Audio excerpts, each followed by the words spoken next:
మాతృదేవోభవ. ఎందరు వేదికెక్కినను ఎందరు గల్గిన అమ్మా, ఎందరు వేదికెక్కినను ఎందరు గల్గిన నందమూరి వారి అందమునందు చంద్రుడు అందరి చిత్తముల ఆక్రమించినన్.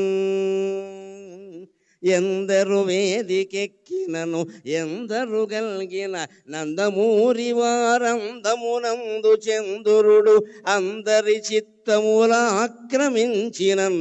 అందరికంటే ముందుగను అమ్మకు మ్రొక్కగా, అందరికంటే ముందుగను అమ్మకు మ్రొక్కగా, మా అమ్మకు మ్రొక్కగా నా మనంబదే తొందర సేయుచున్నది. ఎందరు వేదికెక్కినను ఎందరు గల్గిన నందమూరి వారి అందమునందు చంద్రుడు అందరి చిత్తముల ఆక్రమించినన్. అందరికంటే ముందుగానే అమ్మకు మ్రొక్కగా, మా అమ్మకు మ్రొక్కగా నా మనంబదే తొందర పెట్టుచున్నది. ఏదో విడదీయగరాని బంధమై.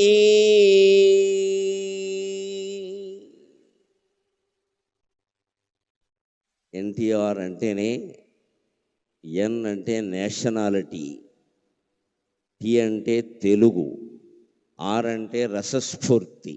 ఈ మూడు కలిపిన మహానుభావుడు ఎన్టీఆర్. ఒక జాతీయవాదం ఎట్టి పరిస్థితుల్లోనూ భారతీయులలో విభజనకి విభేదాలకి ఆ పెద్ద మనిషి ప్రాణం పోయే వరకు అంగీకరించలేదు. దైవభక్తి ఆయనకి ఎంత ఉందో దేశభక్తి అంతకంటే ఎక్కువగా ఉంది ఆయనకి. ఎన్టీఆర్ అంటే నేషనాలిటీ, ఎన్ అంటేనే నేషనాలిటీ. రెండవది తెలుగు.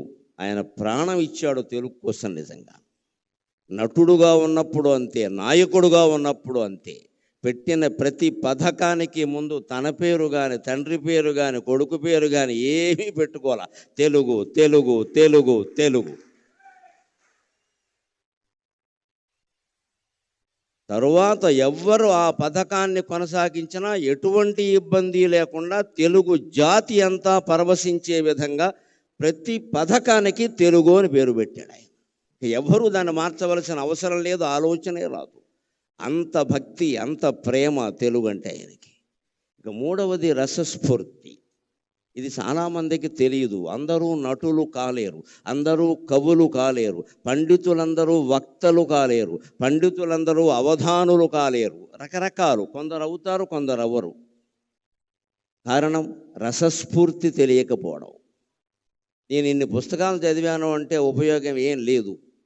నువ్వు దాన్ని జనంలోకి పంపడానికి ఏ టెక్నిక్, ఏ సాంకేతికత, ఏ నైపుణ్యం అవలంబించావు అన్నది ఎన్టీఆర్ సినిమాలు చూస్తే చాలు మనకు అర్థమైపోతుంది ఖచ్చితంగా. అద్వితీయమైన సంభాషణలు. మామూలుగా ఇప్పటి నటులు ఎవరు పలకలేరు, బహుశా అసలు వెనకాల ఉంటే తప్ప. నవఖండ భూమండలాధిప మకుట తట ఘటిత మణిగణ నీరాజిత నిజపాద పంకేరుగుండనే అన్నాలంటే ఇప్పటి వాళ్ళకి వారం రోజులు కావాలి, తర్వాత ఉపవాసం కూడా వస్తుంది. రాసినవాడు చావాలి, డైరెక్టరు చావాలి, వీడికి రాదు ఇది. ఈ లోపు ఏమన్నా పిలిపించాలి. ఇటువంటి సంభాషణలు పేజీల కొద్దీ ఉండే వాటిని ఆ మహానుభావుడు ఒక్కసారి చూసి, నేను చెబుతా, మీరు అక్కడ కూర్చోండి, కాస్త టీ తాగండి అని చెప్పి ఆయన టీ తాగేలోగా ఈయన కంఠస్థం చేసి మొత్తం చెప్పేసేవాడండి. అది ఎన్టీఆర్ అంటే, అది ఎన్టీఆర్. ఆ రసస్ఫూర్తి. నీకు విద్య తెలియగానే ఉపయోగం లేదు. ఇవాళ యువతరం ప్రత్యేకంగా నేర్చుకోవాలి. నేను బీటెక్ చదివా, ఎంటెక్ చదివా, ఏదో చేశాను కాదు. నీ విద్యని జనంలోకి పంపించే విధానం నీకు తెలియాలంటే ఎన్టీఆర్ నటించిన ఒక్క సినిమా చూసినా నీకు ఉద్యోగం వస్తుంది. ఖచ్చితంగా నీకు ఉద్యోగం వస్తుంది. ఒక ఇంటర్వ్యూలో ఎలా మాట్లాడాలి, ఒక ప్రజాసభలో ఎలా మాట్లాడాలి, మైకు ముందుంటే ఎలా మాట్లాడాలి, మైక్ ఏమీ లేకపోతే ఇంట్లో తలుపేసి అర్ధాంగితో మాట్లాడితే ఎలా మాట్లాడాలి, దేనికి దానికి తేడాలు ఉంటాయి. అవన్నీ ఎన్టీఆర్ సినిమా చూస్తే తెలుస్తే ఎంత ఆశ్చర్యకరంగా ఉంటుందో. అది రసస్ఫూర్తి. రాముడు కృష్ణుడు వేయడానికి ఆయనకంటే ముందు లేరా, ఆయనకంటే తరువాత లేరా, కానీ ఆ పాత్రలని జనంలో ముద్ర పడిపోయేలా చేయగలిగాడు అంటే రామునిలో ఉండే రసస్ఫూర్తిని, కృష్ణునిలో ఉండే రసస్ఫూర్తిని, ప్రతినాయక పాత్రల్లో ఉండే కూడా రసస్ఫూర్తిని జనానికి అందించగలిగిన ఏకైక నటుడు ఎన్టీఆర్. ఏకైక నటుడు ఎన్టీఆర్. ఆయన దేశభక్తి గుండెల్లో ఆయన నిండా ఉండబట్టే ఆయనకి దొరికిన మొట్టమొదటి చిత్ర అవకాశం పేరు మన దేశం. మన దేశం. ఎంత ఆశ్చర్యం! ఎవరినైనా మీరు నటించిన మొదటి సినిమా చెప్పండి అంటే మట్టి కొండ అని చెబుతాడు ఎవడో ఒకడు. అంతకంటే ఏముంటుంది? ఆయనకి ఆ ఛాన్స్ రావడమే గొప్ప. కాబట్టి ఆయన అంతరాత్మ ఎంతగా దేశం గురించి ఘోషించింది అంటే ఆయనకి మొట్టమొదటి పోలీస్ అధికారిగా అవకాశం వచ్చిన సినిమా కూడా మన దేశమే. నువ్వు దేశం కోసం పుట్టావు, నువ్వు దేశం కోసం పుట్టావు అని వారి తల్లిదండ్రులు వారిని ఆదేశించినట్టుగా వారికి మన దేశం అనే సినిమాలో మొట్టమొదటి అవకాశం వచ్చింది. ఏ పాత్ర వచ్చినా ఇది హీరో పాత్ర, జీరో పాత్ర, ఇంకోట, దీని ప్రాధాన్యం ఏమిటి అని ఆలోచించకుండా తన పాత్రకి న్యాయం చేసిన వ్యక్తి ఎన్టీఆర్ అంటే ఖచ్చితంగా. ఈ పాత్ర నాకు వచ్చింది చాలు, దీనికి నేను న్యాయం చేస్తే మిగిలినవన్నీ అవే వస్తాయి, తరుముకుంటూ వస్తాయి, వెతుక్కుంటూ వస్తాయి. నా రత్నం అన్విష్యతి మృగ్యతే హితత్ అంటాడు కాళిదాసు కుమార సంభవంలో. రత్నాన్ని వెతుక్కుంటూ జనం వస్తారు కానీ జనాన్ని వెతుక్కుంటూ రత్నం వెళ్ళదండి. సినీ రంగంలో నటరత్నాన్ని వెతుక్కుంటూ సినిమాలు వచ్చాయి, సినిమాలను ఆయన వెతుక్కుంటూ వెళ్ళలేదు. ఇవాళ యువతరం ఎన్టీఆర్ నుంచి నేర్చుకోవలసింది ఉద్యోగ అవకాశాలు మిమ్మల్ని వెతుక్కుంటూ రావాలి, మీరు వాటిని వెతుక్కుంటూ వెళ్ళడం పెట్టండి. యధవ కర్మ అంటారు దీన్ని. నీ దగ్గర ప్రతిభ ఉంటే నీ దగ్గరికి ఉద్యోగం వస్తుంది ఖచ్చితంగా. ఇప్పటికీ మీరు ఇండియన్ ఎక్స్ప్రెస్ పేపర్ చూస్తే బుధవారం నాడు ప్రత్యేక ప్రకటనలు ఉంటాయి, మామూలు ఉండవు. ఉద్యోగం కావాలి, నిరుద్యోగులు కావాలి, ఉద్యోగస్తులు రండి అనే ప్రకటనలు ఉండవు. ఇండియన్ ఎక్స్ప్రెస్ బుధవారం పేపర్లో ప్రత్యేకంగా ఎలా ఉంటుంది అంటే, మేము రిటైర్ అయ్యాం, లేకపోతే మధ్యలో ఉద్యోగాలు మానేసాం, మాకు ఇప్పుడు ఉద్యోగం కావాలి, మాకు ఉద్యోగం ఇవ్వగలిగిన వాడు రండి అని వేస్తాడు ప్రకటన. వాడి దగ్గరికి వచ్చి కాళ్ళ దగ్గరికి వస్తారు, మా సంస్థలోకి రండి, మా సంస్థలోకి రండి అని. అది ప్రతిభ. ఆ స్థితి మళ్ళీ సంపాదించుకోగలగాలి ఖచ్చితంగా. మాకు ఉద్యోగం కావాలి, ఇవ్వగలిగిన వాడు రండి, మా ప్రొఫైల్ ఇది, నేను ఇంత జీతంతో ఉన్నా, ఇప్పుడు ఎందుకో బయట తిరుగుతున్నా, నాకు కావాలంటే వస్తారు, మీరు మాకు కావాలని. అటువంటి ప్రతిభను యువతరం సంపాదించుకోవాలంటే ఎన్టీఆర్ లాగా దైవభక్తి ఉండాలి, దేశభక్తి ఉండాలి, భాషానురక్తి ఉండాలి, అన్నిటికీ మించి రసస్ఫూర్తి ఉండాలి. అది మనం ఎన్టీఆర్ నుంచి నేర్చుకోవాలి ఖచ్చితంగా. మన దేశమున పాదమోని, మన దేశం అనే చిత్రంతో ఆయన రంగప్రవేశం చేశారు. అక్కడి నుంచి ఆయన నటించని పాత్ర లేదు. అన్ని రంగాలకి సంబంధించిన అన్ని పాత్రల్లోనూ నటించారు. మన దేశమున పాదమోని నట పద్మశ్రీ పురస్కారియై ఘన పౌరాణిక తత్వ జానపద సంఘశ్రేష్ఠ చారిత్రక ప్రణుతింగాంచిన పాత్రలన్నిటినీ ఘన పౌరాణిక తత్వ జానపద సంఘశ్రేష్ఠ చారిత్రక ప్రణుతింగాంచిన పాత్రలన్నిటినీ ఔరాయంచు మెప్పించితీవు అనఘా స్వర్గమునేలు పాత్రగొనినావా రమరాయ ప్రభో.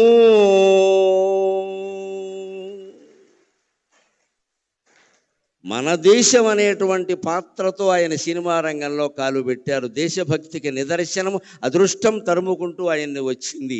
అదృష్ట దేవత, దురదృష్ట దేవత రెండూ ఎప్పుడూ తలుపు తడుతూనే ఉంటాయండి. గ్రహించాలి అందరూ కూడా.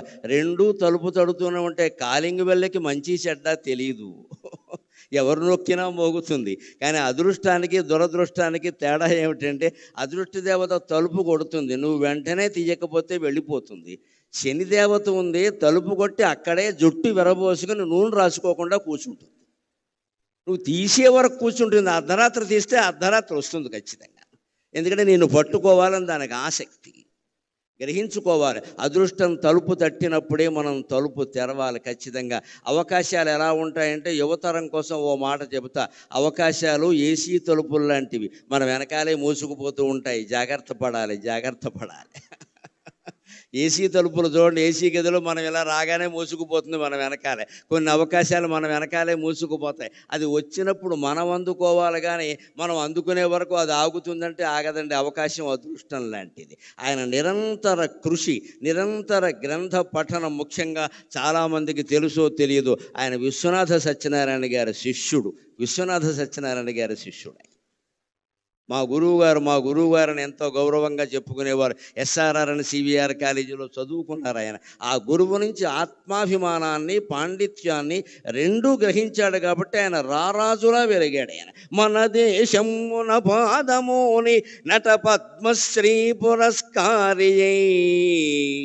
నటనలో ఆయన పద్మశ్రీ పురస్కారాన్ని పొందారు. బహుశా రాజకీయాల్లో ప్రవేశించకుండా ఉంటే భారతరత్న 20 ఏళ్ల క్రితం వచ్చుండేది. ఆయనకి అనుమానం ఏమీ లేదు. మన దేశ రాజకీయాల్లో ఉండే కలుషిత వాతావరణం కారణంగా ఒక్కసారి రాజకీయాల్లోకి వెళ్ళాడు అంటే ఆయనలో ఇంకా ఎంత ప్రతిభ ఉన్నా ఎవరూ గుర్తించరు. అది లెక్క. అది అనేక రకాల పక్షపాతాలన్నీ వచ్చేస్తాయి. అందుకని అందువల్ల రాలేదు తప్పితే ఇప్పుడు ఎవ్వరూ అడగవలసిన అవసరం లేకుండా యావత్ భారతానికి ఆయన రత్నమే. అనుమానమేం లేదు, అందులో అనుమానమేం లేదు. కొన్ని మహాభారతం తెలుసుకున్నా మహాభారతంలో ఆయన ధరించిన పాత్ర లేదు. ఆ రకంగా కూడా భారతరత్నమే ఆయన. ఆ రాజకీయాల్లో చేరడం కారణంగా పద్మశ్రీతో ఆగిపోయాడు, కానీ లేకపోతే ఏ బిరుదైతే సరిపోతుందండి ఆయనకి. కానీ అది చాలు ఆయన నటన వైభవానికి. అదే నాకు పద్మశ్రీ వచ్చి 2022 మార్చి 21వ తేదీన నేను పద్మశ్రీ అందుకున్నాక నరేంద్ర మోడీ గారు నన్ను పలకరించడానికి వచ్చినప్పుడు నేను ఎంత ఆనందం పొందాలి అంటే, నేను అభిమానించే మహానటుడికి వచ్చిన పద్మశ్రీ ఈనాడు నాకు వచ్చింది కదా అనుకున్నాను. నేను ఈనాడు నాకు వచ్చింది కదా అనుకున్నాను. అంత ఆశీర్వచనం, అంత అభినందన ఉద్దేశ్యం కలిగిన వాడు ఆయన. ఆయన అభినందన అంటే ఆశీర్వచనమే. ఆయన ఆశీర్వచనం అంటే అభినందనే, వేరే ఏమీ ఉండదు. నేను ఒక గొప్ప ఉదాహరణ నన్ను ఆయన ఆశీర్వదించింది జరిగింది కొద్దిసేపట్లో చెబుతాను. సినిమా భాషలో చెప్పాలంటే త్వరలో విడుదల అన్ని ముఖ్య కేంద్రాల్లో. మన దేశమున పాదముని నట పద్మశ్రీ పురస్కారి అయి ఘన పౌరాణిక తత్వ జానపద సంఘశ్రేష్ఠ చారిత్రక ప్రణుతింగాంచిన పాత్రలన్నిటినీ, పౌరాణిక పాత్రల్లో ఆయన వెయ్యని పాత్ర లేదు. నాయక పాత్రలు, ప్రతినాయక పాత్రలు అన్నీ దున్నేశాడు. అనుమానమేం లేదు. ఇంకా అసలు అవి పైగా మామూలుగా వెయ్యడం కాదు, అభిరుచి కొద్దీ వెయ్యడం కాదు. వేస్తే ఆయనే వెయ్యాలి, ఇంకెవడూ పనికిరాడన్నంత ఇదిగా వేశాడు మహానుభావుడు నిజంగా. ఇందాక వేద పండితులు అటు ఇటు నుంచుని వేదం చదివారు. గమనించండి, రావిపాటి సత్యనారాయణ గారికి వచ్చిన పుణ్యప్రదమైన ఆలోచనకి నేను చేతులెత్తి నమస్కారం చేస్తున్నాను వారికి. అక్కడ సరిగ్గా శ్రీకృష్ణుడి యొక్క చిత్రం పెట్టారు. రామారావు గారు శ్రీకృష్ణ పాత్ర ధరించింది, ఇలా చక్రం ధరించి ఉన్నది పెట్టారు. నిజంగా వేదం చదువుతూ ఉంటే ఉండవలసిన చిత్రం అదే. నిజంగా సరిగ్గా వేదం చదువుతుంటే అటు సగం మంది ఇటు సగం మంది నిలబడ్డారు. చూడండి ఖచ్చితంగా. అది ఏమిటంటే లలితా సహస్రంలో చెబుతారు కదా, ద్విజపంక్తి ద్వయోజ్వల, ద్విజపంక్తి ద్వయోజ్వల అంటారు. అమ్మవారి యొక్క పళ్ళ వరస 32 పళ్ళు ఏమిటంటే కింద 16 పైన 16 కదా. అలాగ వేదం చదివేటువంటి పండితులు అటు 16 మంది ఇటు 16 మంది నిలబడి వేదం చదివినట్టుగా నీకుండే 32 పళ్ళు ప్రకాశిస్తున్నాయమ్మా అని ద్విజపంక్తి ద్వయోజ్వల అని చెబుతారు లలితా సహస్రంలో. అంతటి దృశ్యాన్ని వేళ పద్మశ్రీ ఎన్టీఆర్ కల్చరల్ అసోసియేషన్ వారు సత్యనారాయణ గారి నాయకత్వంలో మనకు ఎలా చూపించారు అంటే, ఎన్టీఆర్ శ్రీకృష్ణుడిగా కనిపించేలా చేసి అటు ఇటు ద్విజపంక్తి ద్వయోజ్వల అనేటువంటి దృశ్యాన్ని మనకి సాక్షాత్కరింపజేశారు. నిజంగా మన సంస్కృతిని నిలబెట్టుకోవాలంటే ముందు వేద పండితుల్ని పిలవాలి, వేదస్వస్తి చేయించాలి, కనీసం 5-10 నిమిషాలైనా చేయించాలి. సంప్రదాయం తెలిసిన వాడిని కాబట్టి చెబుతున్నా, ఏవైనా అశుభాలు మీ ఇంట్లో జరుగుతాయి జాతకం ప్రకారం అనేటువంటి అనుమానం మీకు ఏదైనా ఉంటే 4 ఘనపాఠీలను పిలిపించి హాల్లో వేదస్వస్తి చెప్పించండి అమ్మా, అశుభం జరగనే జరగదు, అశుభం జరగనే జరగదు, అన్నీ శుభాలే జరుగుతాయి. వేదం అంత గొప్పది. వేళ దాంతో మనం సభని ప్రారంభించుకున్నాం. ఆ వేదానికి మూలమైన, వేదంతో ప్రారంభమైన శాస్త్రాలు, కావ్యాలు, పురాణాల్లో ఉండే పాత్రలన్నీ అవలోడనం చేసుకుని ఆ మహానుభావుడు పౌరాణిక పాత్రలను నటించాడు. తత్వవేత్తల పాత్రలు, పోతులూరి వీరబ్రహ్మేంద్ర స్వామి గారి పాత్ర ఎలా నటించాడు, నా భూతో నా భవిష్యతి, మరొకడు చెయ్యలేడు అన్నట్టుగానే నటించాడు ఆయన. గౌతమ బుద్ధుడు లాంటి పాత్రలన్నీ వేశాడు, రామకృష్ణ పరమ వివేకానందుడు లాంటి పాత్రలన్నీ వేశాడు. అలాగే ఇక జానపదం ఆయన్ని, కాంతారావు గారిని చెప్పుకున్నాకే ఎవరినైనా చెప్పుకోవాలి. ఆ రోజుల్లో మేము అభిమానులుగా ఊరేగే సందర్భాల్లో ఏ మాట వచ్చినా చెక్కడో వదలడో, కదలడో వదలడో, చెక్కడో దొరకడో, ఇదే గొడవ. అన్నీ ఆయన సినిమాలే, మా భాష నిండా ఆ సినిమాలే ఖచ్చితంగా. చెక్కడు, దొరకడు, కదలడు, వదలడు, అన్నీ గులీబా కావళి కథ, అన్నీ ఇంకా మొత్తం జానపద చిత్రాలు, రాజులకు సంబంధించిన చిత్రాలన్నింటిలోనూ ఆయనే మహారాజుగా, సేవకుడు దగ్గర నుంచి మహారాజు వరకు అన్ని పాత్రలు వేశారు. సంఘశ్రేష్ఠ సాంఘిక పాత్రల్లో కూడా తక్కువ తినలేదండి ఆయన. చిరంజీవులలో ఆయన పాత్ర ఎటువంటిది, నిజంగా ఆ గుడ్డివాడుగా నటించడం అనేది మరొకటికి సాధ్యమయ్యే విషయం. ఉమ్మడి కుటుంబం, తల్లా పెళ్ళామ, కోడలు దిద్దిన కాపురం లాంటి సినిమాలు ఎటువంటివి. ఈవేళ మళ్ళీ యువతరానికి, కొత్తగా పెళ్ళైన వాళ్ళకి తల్లా పెళ్ళామ అనే సినిమా చాలా అవసరం.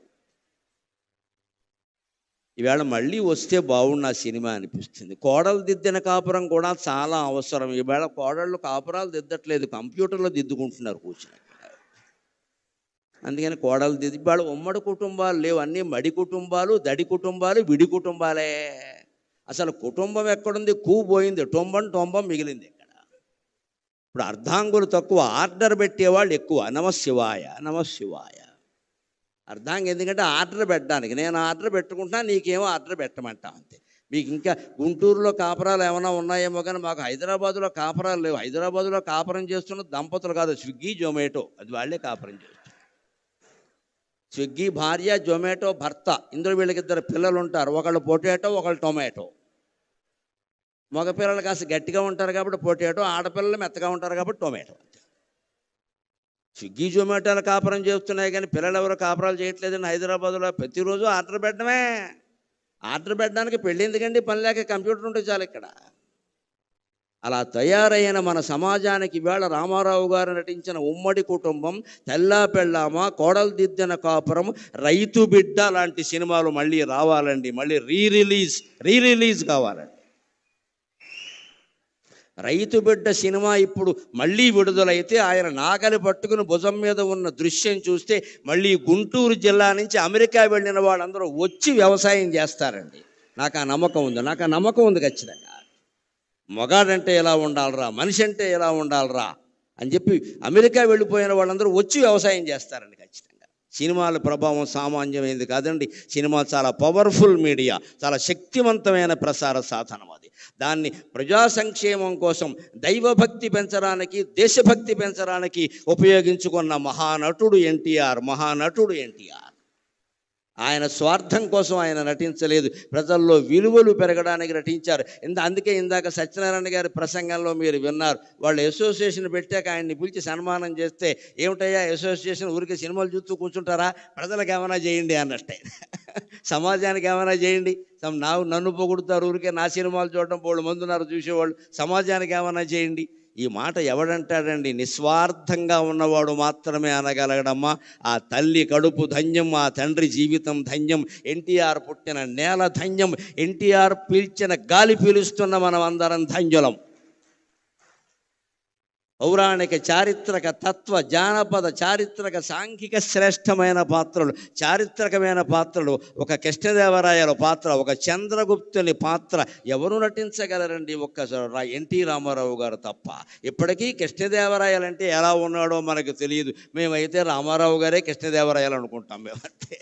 అసలు ఇలా మీసం తిప్పుతూ ఉంటే మనవాడరా, తెలుగువాడరా, ఇంక మళ్ళీ అనుమానం ఏమిట్రా, ఇటువంటి మహారాజు ఉంటాడా, ఆంధ్రభోజుడు మళ్ళీ పుట్టాడా అనుకోండు. ఆంధ్రభోజుడు అంటే ఆంధ్ర భోజనం చేసేవాడు కాదు.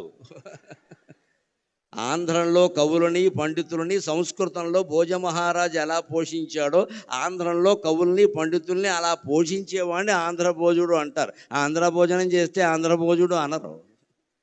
అలాగ ఎందులో నటించినా ఒక ముద్ర వేసే విధంగా వివేకానందుడు చెప్పినట్టుగా ఎవరైనా ఎన్నేళ్లు బతుకుతారు ఈ ప్రపంచంలో, నీదంటూ ఒక ముద్ర వేసి వెళ్ళు అంటాడు ఆయన. అలాగ ఆయన ముద్ర అనేక రకాలుగా వేసి వెళ్ళిన మహానుభావుడు. ముద్ర కాదు, భద్రమూర్తి ఎన్టీఆర్ అంటే. ఆయన ఇప్పుడు కూడా ఒక పాత్ర ధరిస్తున్నాడు. ఆయన స్థాయికి తగిన పాత్ర ఆయన ధరిస్తాడు.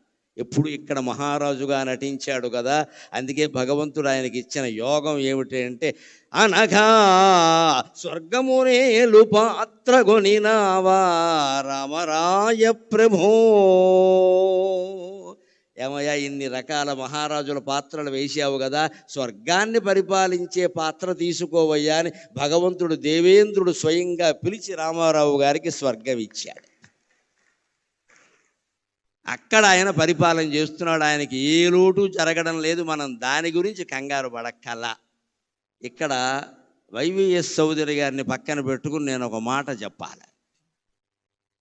ఈయన ప్రతి సంవత్సరం మే 28వ తేదీని ప్రముఖ పత్రికలు అన్నట్లో ఫుల్ పేజీ ప్రకటన ఇస్తాడు పూర్తిగా. ఇప్పుడు కాదు, ఒక 30 ఏళ్ళు 40 ఏళ్ళు చాలా ఏళ్ళుగా జరుగుతోంది, చూస్తున్నాను. ఆ రోజు నేను మే 27 రాత్రి నిద్రపోతూ తెల్లారితే చౌదరి గారు ప్రకటించిన ఫోటో ఎప్పుడు వస్తుందా అని చూస్తాను. NT Rama Rao photo. అది సరిగ్గా ఇలా బొగ్గమే చేయట్టుకుని ఇలా ఉండి ఇలా బొగ్గమే చేయట్టుకుని ఉంటుంది. అసలు ఆ ముక్కుకి ఇవ్వచ్చండి ₹1 కోటి, అనుమానం లేదు అక్కడ. ఇక మిగిలిన అవయవాలకు ఎంతో లెక్కలు కట్టుకోండి, నాకు అనవసరం. నేను ఆ ముక్కు చూస్తూ కూర్చుంటా. ఈ ముక్కు ఎవడుకుంది అసలు? ముక్కు మీద కోపం ఉన్న వాళ్ళు చాలామంది ఉన్నారు, కానీ ఆ ముక్కు ఎవడుకుంది? కోటేరు లాంటి ముక్కు, కోటేరు లాంటి ముక్కు అని కావ్యాల్లో సినిమా పాటల్లో పూర్వం వారి కోటేరు లాంటి ముక్కు అండి నిజంగా అయింది. ఆ ముక్కు చూసి ఈ ఫోటో ఈయన ఎక్కడ పట్టుకున్నాడని నేను అడిగాను ఒకసారి. నేను ఇప్పుడు రక్త సంబంధం సినిమాలో సావిత్రి చంద్రుని మించు అందములిగించు అంటే ఆ ఫోటో గోడకు తగిలించి ఒక 4 సార్లు చూపించారట. మళ్ళీ ఏ సినిమాలోనూ లేదు, ఎప్పుడూ లేదు. దాన్ని పట్టుకుని ఆయన పరిపూర్ణమైన సంతృప్త హృదయంతో ఇప్పుడు నీ సేవలో ప్రభువుని ఒకే రకమైన మాట రాసి ప్రతి సంవత్సరం వేస్తారండి. మా ఇద్దరి మధ్య బంధుత్వం అదే ప్రధానంగా, ఆ ఒక్క ఫోటో. ఈ ఫోటో ఎక్కడ దొరికిందండి బాబు? ఇది రాముడి కంటే కృష్ణుడి కంటే అందంగా ఉందన్నా నేను. ఇలా బొగ్గ మీద చేయి పెట్టుకుని ఉంటే అస్సలు అది కాదండి. ఆయన చూసిన వాళ్ళు 16 ఏళ్ల అమ్మాయిలు కూడా ఎన్టీఆర్ వెనకాల పడాల్సిందే. ఆ ముక్కు అంటే అంతే, ఇంకా కోటేరు లాంటి ముక్కు అంటే అంతే. అటువంటి ముక్కున్న మొగుడు దొరికితే ముక్కోడు దేవతలకు మొక్కుకోనట్టు లెక్క. బండ మొక్కులు బొర్ర మొక్కులు కాదు ఎంతసేపు. ముక్కు అంటే ఎన్టీ రామారావు ముక్కులో ఉండాలి. ఆ ముక్కుకు జాలి ఇంకేం అక్కల. ఆయన నటన నుంచి కదా, ఆయన జీవితం నుంచి కూడా మనం నేర్చుకోవలసింది క్రమశిక్షణ. 3:30 అంటే 3:30. ముఖ్యమంత్రిగా ఉన్నా 3:30, నటుడుగా ఉన్నా 3:30, వాళ్ళ నాన్నగారి దగ్గర వ్యవసాయం చేసినా 3:30, ఎప్పుడైనా 3:30. తండ్రి నుంచి నేర్చుకున్నదే. ఎప్పుడు 3:35కి లేచే అలవాటు ఆయనకి లేదు. గంటిపేట ఆశ్రమంలో ఉన్నా సరే కార్యదర్శులు వణికిపోయేవారు. ఎందుకంటే ఈయన 3:30కి లేస్తాడు, 4:30కి బల దగ్గరికి వచ్చి కూర్చుంటాడు. వెంటనే వాళ్ళు వచ్చి నిలబడాలి అక్కడ, లేకపోతే అయిపోతుంది ఇక్కడ. క్రమశిక్షణ అంటే నాయకుడైన వాడు ముందు తాను కలిగి ఉండి ఇతరులకి చెప్పాలి. బ్రాహ్మీ ముహూర్తంలో లేచాడండి. 4 గంటల నుంచి 5:30 వరకు ఉండే ముహూర్తాన్ని ప్రధానంగా బ్రాహ్మీ ముహూర్తం అంటారు. ఆ ముహూర్తంలో పిల్లలు ఇవాళ యువతరం లేచి మొహం గడుక్కుని కూర్చుని చదువుకుంటే రాని విద్య ఉండదండి. సరస్వతీ కటాక్షం కలుగుతుంది ఖచ్చితంగా. 4 నుంచి 5:30 గుర్తుపెట్టుకోండి. రామారావు గారి విజయావకాశాలకి ఒక కారణంగా ఆయన చెప్పారు, నా క్రమశిక్షణ నేను ఈ బ్రాహ్మీ ముహూర్తంలో లేస్తా అని. ఆయన చదివే పుస్తకాలు భగవద్గీత ఇటువంటివన్నీ అప్పుడే చదువుకుని ఆయన చేసే దైవ పూజ ఏదో చేసుకుని 5 గంటలకు ఆయన స్టూడియోలో ఉండేవాడు. చస్తారా అండి హీరోయిన్లు వీళ్ళు రాకపోతే? అక్కడ ఉంటారు, బతుకుతారా ఇంకా అసలు? ఆయన 5ంటికి అక్కడ కూర్చున్నాక ఆయన కూర్చునేవాడు ముందంతే. ఎలాగా ఆయన ఆలస్యంగా వెళ్ళడం, నేను వచ్చే వరకు షూటింగ్ ఆపమనడం, నేను సాయంత్రం 4 వెళ్ళిపోతానన్న ఈ అహంకారాలు ఎప్పుడూ లేవండి. ఆయన ఖచ్చితంగా క్రమశిక్షణ పాటించేవాడు. అది ఒక్కటి నేర్చుకుంటే యావత్ జాతి ఎన్టీఆర్ కారణంగానే బాగుపడుతుంది, అనుమానమేం లేదు అందులో.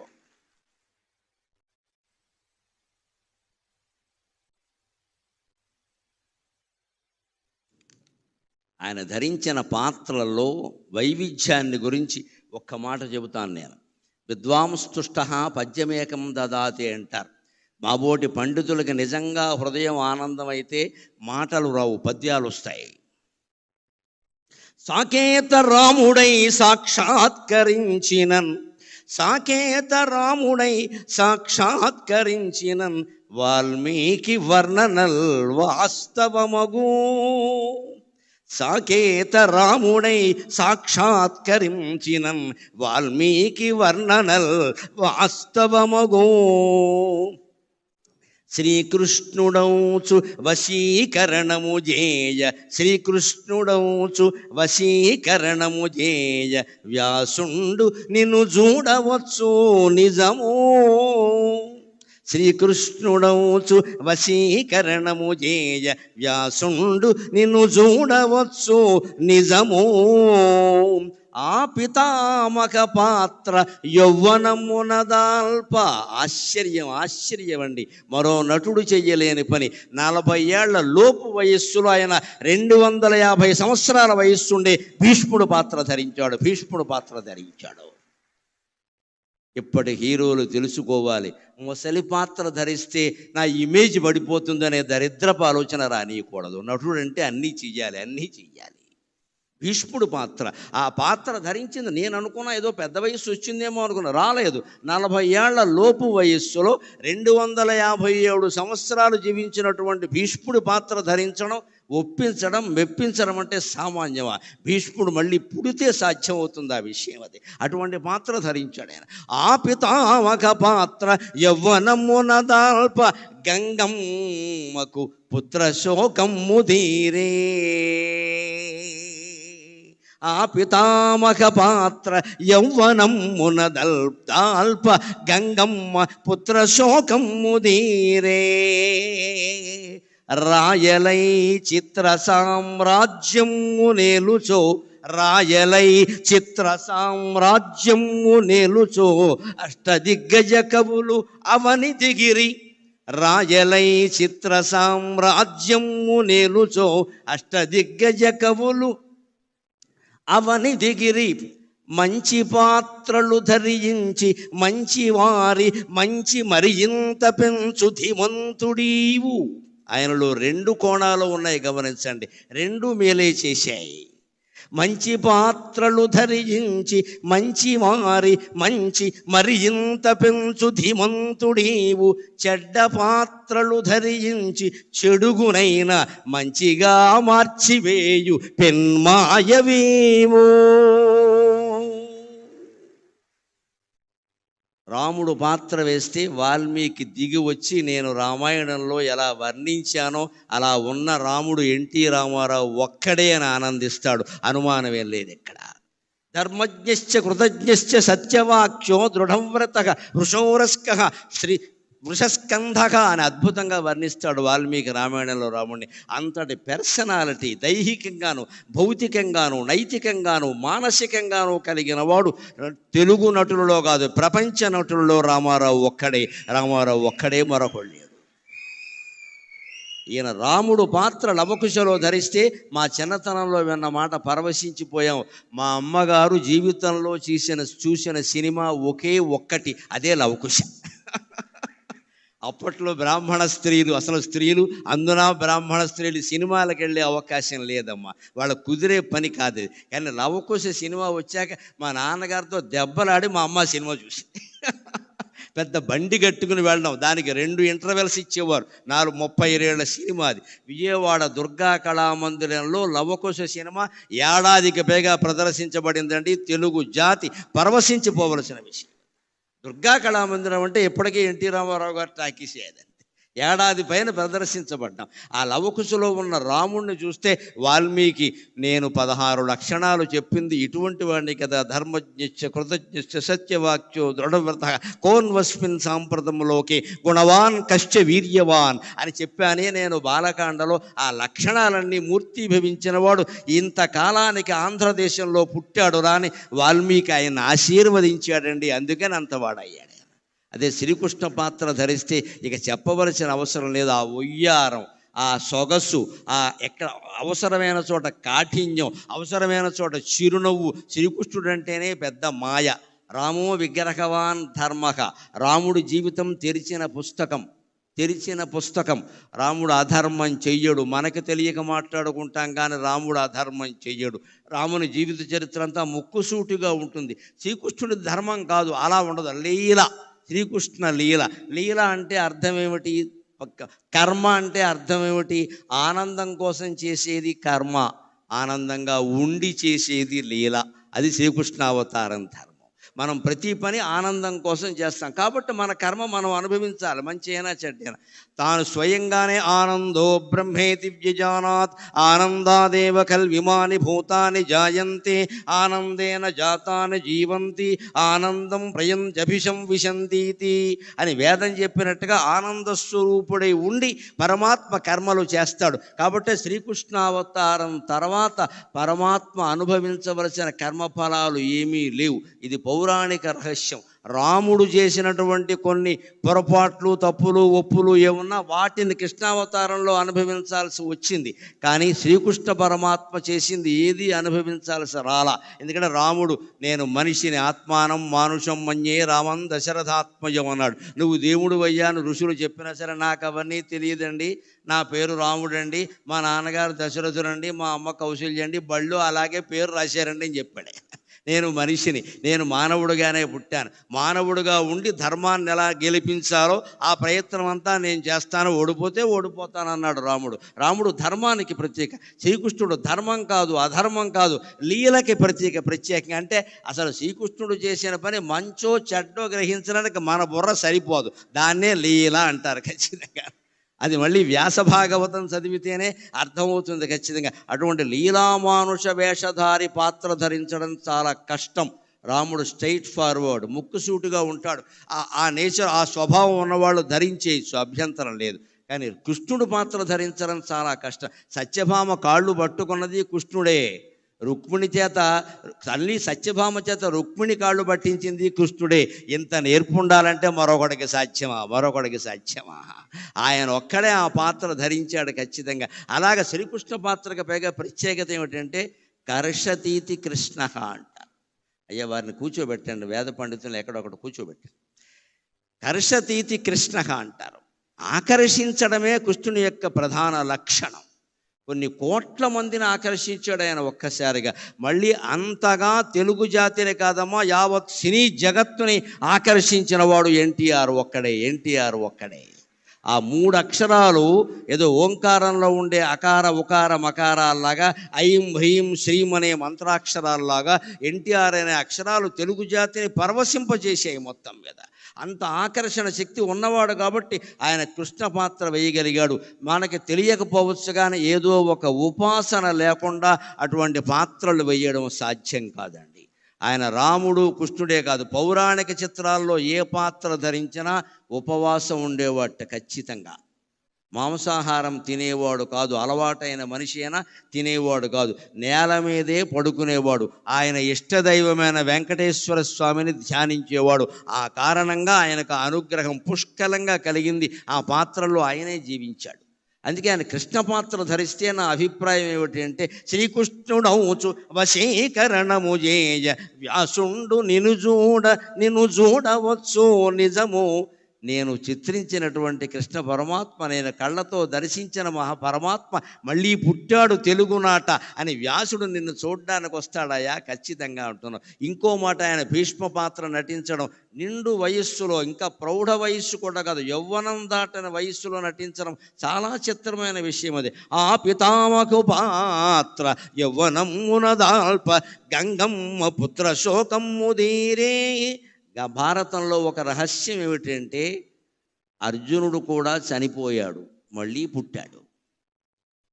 అభిమన్యుడు చనిపోవడం కాదు, అర్జునుడు కూడా చనిపోయాడు, ఖచ్చితంగా చనిపోయాడు. అశ్వమేధ పర్వం చదువుకుంటే తెలుస్తుంది. పైగా ఎవరి చేతుల్లో చనిపోయాడో తెలుసా? దారుణం, కొడుకు చేతుల్లో చనిపోయాడు.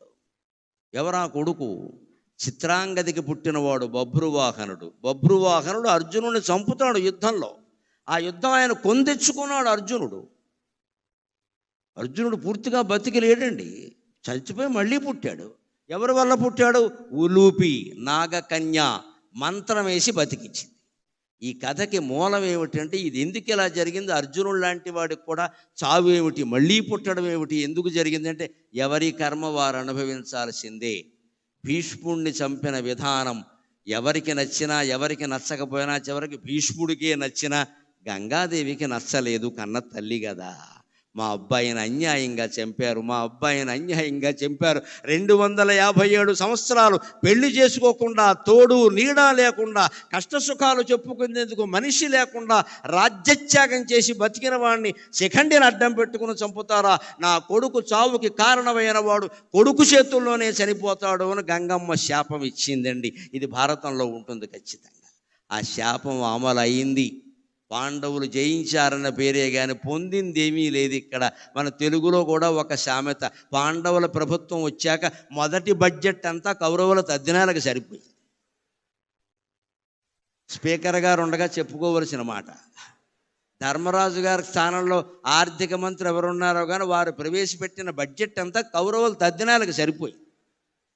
అందుకని తెలుగులో సామెత, పాండవుల సంపాదన అంతా కౌరవుల తద్దినాలకు సరిపోయిందని. ఏమి సాధించావు నువ్వు ఇక్కడ? ఊరికే గెలిచామన్న పేరు. కానీ అది కూడా అశ్వమేధ పర్వం వచ్చాక మళ్ళీ అశ్వమేధ యాగం చేద్దామని అర్జునుడు బయలుదేరితే అనేక రాజ్యాలకి పంపిస్తారు. అశ్వమేధం లవకుశలో కూడా ఉంది, తెలుసును కదా, పంపిస్తారు. గుర్రం ముఖం మీద ఒక పలకం ఏర్పాటు చేస్తారు. ఎవరైనా మా సామ్రాజ్యాన్ని అంగీకరించిన వాళ్ళు ఉంటే మా రాజుతో యుద్ధం చేయండి అంటారు. అందరూ అంగీకరించారు, దానికేమి ఇబ్బంది లేదు. కౌరవులనే జయించిన వాళ్ళు మిగిలిన వాళ్ళని జయించరా? బభ్రువాహనుడు పాపం వినయ సంపన్నుడు, ఒక్కొక్కడు కష్టాలు కొని తెచ్చుకుంటాడు. అర్జునుడు అంటే అలా ప్రవర్తించాడు. అక్కడ కర్మ, ఎందుకంటే గంగమ్మ శాపం ఆ బుద్ధి అలా పనిచేసింది, బుద్ధి కర్మానుసారం. ఆయన ఎదురొచ్చాడు, తండ్రిని తెలుసు, చిత్రాంగదగా పుట్టాడు ఆయన. తండ్రిని తెలుసు, నాన్నగారు మీరు వచ్చారు సంతోషం, మీతో నాకు యుద్ధం ఏమిటి, ఇదిగో మంగళహారతి పళ్ళెం పట్టుకుని నేను వచ్చాను, నా రాజ్యమే మీది, మీరు పరిపాలించుకోండి హాయిగా అంటే అర్జునుడు నోట వచ్చిన మాట ఏమరాయ్, క్షత్రియపుత్రుడివి కాదురా, యుద్ధం చేయకుండా లొంగిపోతున్నావా, నువ్వు నా కుమారుడని చెప్పుకుందుకు నాకు అవమానం ఉందిరా, దా యుద్ధానికి రా అన్నాడు. పని కట్టుకుని తెచ్చుకున్నాడు. వాడు భయంకరమైన యుద్ధం చేశాడు. 2 దెబ్బలతో అర్జునుడు లేచిపోయాడు. అది లేక కాలం కర్మం కలిసి రాకపోతే అర్జునుడైనా ఒకటే, మరెవరైనా ఒకటే ఇక్కడ. అందుకని మన ఇష్టం వచ్చినట్టు మాట్లాడకూడదు. ఎప్పుడు యుద్ధం చేసే సమయాలు వేరు, సంధి చేసే సమయాలు వేరు చేసుకోవాలి. అలా బభ్రువాహనుడి చేతిలో చనిపోవడానికి కారణం గంగమ్మ శాపం. ఆ గంగమ్మ భీష్ముడు చనిపోయినప్పుడు పడిన బాధ మళ్ళీ ఎప్పుడు పోయి ఉంటుంది అంటే, ఎన్టీ రామారావు గారు భీష్ముడుగా నటించిన తర్వాత పోయి ఉంటుంది ఖచ్చితంగా. మా అబ్బాయి మళ్ళీ పుట్టాడు, ఎంత అందంగా ఉన్నాడు మా అబ్బాయి మళ్ళీ పుట్టాడు, తెల్లగడ్డంతో కూడా ఎంత అందంగా ఉన్నాడు మా అబ్బాయి అని గంగాదేవి చాలా సంతోషించి ఉంటుంది. రాయలై చిత్ర సామ్రాజ్యము నేలుచో అష్టదిగ్గజ కవులు అవని దిగరే. ఆయన శ్రీకృష్ణదేవరాయలై మహామంత్రి తిమ్మరసులో కానీ, తెనాలి రామకృష్ణ చిత్రంలో కానీ అనేక చిత్రాల్లో కృష్ణదేవరాయల పాత్ర ధరించి ఇలా అని ఒక్కసారి ఈ ఎడమ చెయ్యి మీసం మీదకి వెళ్ళింది అంటే తెలుగు జాతి మొత్తం పరవశించిపోయే సన్నివేశం అండి. అది చిత్రాలుగా తయారు చేసి మన ఇళ్లలో పెట్టుకుని మన పిల్లలకి చెప్పాలి, మన జాతి అంటే ఇదిరా, మన జాతి అంటే ఇదిరా, కృష్ణదేవరాయలు పరిపాలించిన భూమిరా ఇది, మరో రకంగా ఉండకూడదురా, మన భాషను మనం కాపాడుకోవాలని చెప్పడానికి వేళ కృష్ణదేవరాయలు లేడు. కానీ ఎన్టీ రామారావు కృష్ణదేవరాయలు వేసిన బొమ్మ మీ ఇంట్లో పెట్టండి, మీ పిల్లలకి చెప్పండి, భాష మిగులుతుంది, భగవంతుడు మిగులుతాడు. అంతటి ప్రేరణ. ఇంకా ఆయన జీవితంలో ఒక వైవిధ్యం ఏమిటంటే, మంచి పాత్రలు ధరించి మంచివారి మంచి మరి ఇంత పెంచు ధీమంతుడీవు. రాముడు వేసిన, కృష్ణుడు వేసిన, భీముడు పాత్ర వేసిన, భీష్ముడు పాత్ర వేసిన వారిలో ఉండే మంచితనాన్ని మరింత బాగా చూపించారు. ఎప్పుడు శాస్త్రంలో ఒక మాట ఉంటుంది, అర్థవాదం అంటారు. మన పురాణాలన్నీ అర్థవాదం ప్రకారమే ఉంటాయి. అర్థవాదం అంటే ఏమిటంటే, ప్రజల చేత ఏ పని చేయించాలో దానికి కాస్త నమ్మకాలు అన్నీ జోడించి ఘాటుగా చెప్తారు, నాటుకునేలా చెప్తారు. అది పూర్తిగా నిజం కాదు, అది అర్థవాదం. దాని పేరే అర్థవాదం, సగమే నిజమని. కానీ ఎందుకు చెబుతారు అంటే, ఒకడు దుఃఖపడుతున్నాడు, వాడు దుఃఖం పోవాలి. నువ్వు తత్వజ్ఞానం బోధిస్తే వాడికి ఎక్కదు. కానీ బాబు, ఇక్కడ పట్టాపురంలో సత్యనారాయణ స్వామి గుడి ఉంది, రోజు ఒక 100 సార్లు, ఒక 10 సార్లు ప్రదక్షిణం చేయి, ఒక 40 రోజులు ఖచ్చితంగా చేయి, సత్యనారాయణ స్వామి నీ దుఃఖాన్ని తొలగిస్తాడు అంటే, తొలగించకపోవడం సత్యనారాయణ స్వామి బాధ్యత. కానీ ముందు వీడు మనస్సులో ఉండే బాధ సగం తగ్గిపోతుందండి. అది దాని ప్రయోజనం, అది దాని ప్రయోజనం. ఇది అందరూ అంగీకరించే విషయం. దీన్నే పురాణాల్లో అర్థవాదం అంటారు. అది పూర్తిగా మోక్షాన్ని ఇవ్వదు, జ్ఞానాన్ని ఇవ్వదు, కానీ మనిషి దుఃఖాన్ని ఉపశమింపజేస్తుంది. మనం రోగంతో బాధపడుతున్నప్పుడు మందులు వాడుతున్నా తగ్గకపోవచ్చమ్మా, కానీ ఆత్మీయులైన వారు ఎవరన్నా వచ్చి పలకరిస్తే తగ్గినట్టుగా ఉండట్లా. వాళ్ళు వెడుతుంటే, అత్తయ్య రాక వచ్చావు, కాసేపు కూర్చో, 2 మాటలు మాట్లాడు, నీతో మాట్లాడుతుంటే నాకు తగ్గినట్టుగా ఉంది అని అనిపించట్లేదండి. అదే అర్థవాదం. ఆ అర్థవాదం ప్రకారం ఎలా ఉంటుందంటే, మీరు మంచి చేయించాలి అంటే మంచి మనిషిలో ఉండే మంచిని పెంచండి, బాగా పెంచండి. ఇంకొంచెం మీరు అబద్ధం చెప్పినా ఏం పర్వాలేదు, లేనిది పురాణాల్లో లేనిది చెప్పినా తప్పేం లేదు, సమాజం బాగుపడటం కోసం చెప్పాం. అలాగే చెడ్డ పాత్రల ప్రభావం సమాజం మీద లేకుండా ఉండాలి అంటే, ఆ పాత్రల్లో ఉండే చెడుని వీలైనంత తొలగించి మంచి చూపిస్తే సమాజం బాగుంటుంది, సమాజం బాగుంటుంది. ఇది రామారావు గారి ఉద్దేశం. ఆయన మంచి పాత్రల్లో ఉండే మంచిని పెంచేశాడు. చెడ్డ పాత్రలు ధరించి చెడును కూడా మంచిగా మార్చి పెన్మాయవీవు. మనం ఆయన శ్రీమద్ విరాట పర్వం చూస్తే కీచకుడు కూడా మంచివాడేనా అనిపిస్తుంది, దానవీర సూరకర్ణ చూస్తే కర్ణుడు ఇంత అద్భుతమైన వాడా అనిపిస్తుంది, దుర్యోధనుడు ఇంతకంటే ఇంత గొప్పవాడా అనిపిస్తుంది. వారిలో ఉండే మానవతా కోణాన్ని ప్రత్యేకంగా ప్రదర్శించాడు ఆయన. మొత్తం మీద రామారావు గారి ఉద్దేశం సమాజం బాగుండడం, సమాజం బాగుండడం, సమాజం బాగుండడం. పెంచవలసిన దాన్ని పెంచాలి, నిందించవలసిన దాన్ని నిందించాలి, కొంచెం తీవ్రంగానే చెయ్యాలి దాన్ని, అప్పుడే సమాజం మీద ప్రభావం ఉంటుంది ఖచ్చితంగా. ఇంకొక మాట వారి గురించి మనం చెప్పుకోవలసింది, ఇవాళ ఒక్క సినిమా ఇలా రాగానే పాన్ ఇండియా అనేదో అంటున్నారు, కొత్త మాట. నాకు పాన్ డబ్బాయే తెలుసు, పాన్ ఇండియా తెలియదు. ప్రతి సినిమా పాన్ ఇండియా. మన ప్రాణాలు తీసే సినిమా కూడా పాన్ ఇండియానే. ఆయన బతికినంత కాలంలో నువ్వు కృష్ణుడు పాత్ర హిందీలో వెయ్యండి, రాముడు పాత్ర హిందీలో వెయ్యండి, మేము తీస్తామని ₹1 కోటి ఇస్తామన్నారు. ఆ రోజుల్లో ₹1 కోటి చాలా ఎక్కువ అండి. 70లో ₹1 కోటి అంటే ఏమిటమ్మా, చాలా ఎక్కువ. ఆయన ఏమన్నారంటే, నాకు సన్నిహితుల ద్వారా తెలిసిన మాట, 1 కోటి ఎందుకండి, తెలుగులో తీయండి, 10 లక్షలు ఇవ్వండి చేస్తానని చెప్పాడు. మీరే నిర్మాతలుగా ఉండి తెలుగులో తీయండి, ఇంకా శ్రీకృష్ణుడికి సంబంధించి బోల్డు కథలు రావాలి, రాముడికి సంబంధించి బోల్డు కథలు రావాలి. తెలుగులో తీయండి, నా భాషకి మేలు జరుగుతుంది, నా వాచకం ద్వారా నా భాషకి మేలు జరగాలి, నాకు కాదు అని కోరుకున్న మహానుభావుడు అండి ఎన్టీఆర్. 1 కోటి నాకు అక్కర్లేదు, నా భాషలో తీయండి. ₹1 కోటి ఏమైనా తక్కువ, ఎవరు వదులుకుంటారండి? ఆవేళ ఈవేళ 1 కోటి లెక్క లేకపోవచ్చమ్మా, ఆవేళ ఎంత లెక్క, అది 70లో కోట్లు అంటే ఎంత లెక్క. అంత పద్ధతిగా ఉండేవాడు ఆయన. ఇంకొక మాట, ముఖ్యంగా నన్ను ఆయన్ని అభిమానిని చేసింది ఏమిటంటే, ఆయన నటించిన పాత్రల్లో ఎవరికి తల వంచకు, ఎవరిని యాచించకు, గుండె బలమే నీ ఆయుధం, నిండు మనసే నీ ధనం. ఎవరికి తల వంచకు, ఎవరిని యాచించకు, జీవితమే ఒక వైకుంఠపాళి, నిజం తెలుసుకో భాయి. జీవితమే ఒక వైకుంఠపాళి, నిజం తెలుసుకో భాయి. ఎగరేసే నిచ్చెనలే కాదు, పడదోసే పాములు ఉంటాయి. చిరునవ్వులతో విషవలయాలను ఛేదించి ముందుకు పోవోయి, ఛేదించి ముందుకు పోవోయి. ఎవరికి తల వంచకు, ఎవరిని యాచించకు. ఇది ఆ పాట రాసిన వారికి, పాడిన ఘంటసాలకి నేను నమస్కరిస్తే రామారావు గారికి 2 చేతులు ఎత్తి నమస్కారం చేస్తా. ఆ తెర మీద ఆయన ఎవరికి అని ఇలా అంటుంటే జీవితంలో ఎవడి దగ్గర చెయ్యి చాపద్దు అని ఆ రోజు గరికపాటి నరసింహారావు నిర్ణయించుకున్నాడమ్మా. ఈ రోజుకి నేను అలాగే ఉన్నా, ఈ రోజుకి నేను అలాగే ఉన్నా. నాకు చెయ్యి చాపాల్సిన అవసరం రాకుండా చేసింది కూడా ఆయనే, నిజం చెప్పాలంటే. ఆయన ఆశీర్వచనం కానీ అభినందన కానీ సామాన్యమైంది కాదండి. చిత్తశుద్ధి కలిగిన మహానుభావుడు. లోపలోటి పైకోటి మాట్లాడే రకం కాదు. ఎవరితో తగదా వచ్చినా సరే ఉన్నదన్నోడు చెప్పేస్తాడు, అంతే లెక్క. నచ్చలేదంటే నచ్చలేదంతే. అటువంటి వాడు ఆశీర్వదిస్తే అవుతుంది ఖచ్చితంగా. నటన చేసేవాళ్ళు ఆశీర్వదిస్తే అవ్వదు, నిజాయితీగా బతికేవాడు ఆశీర్వదిస్తే అవుతుంది ఖచ్చితంగా.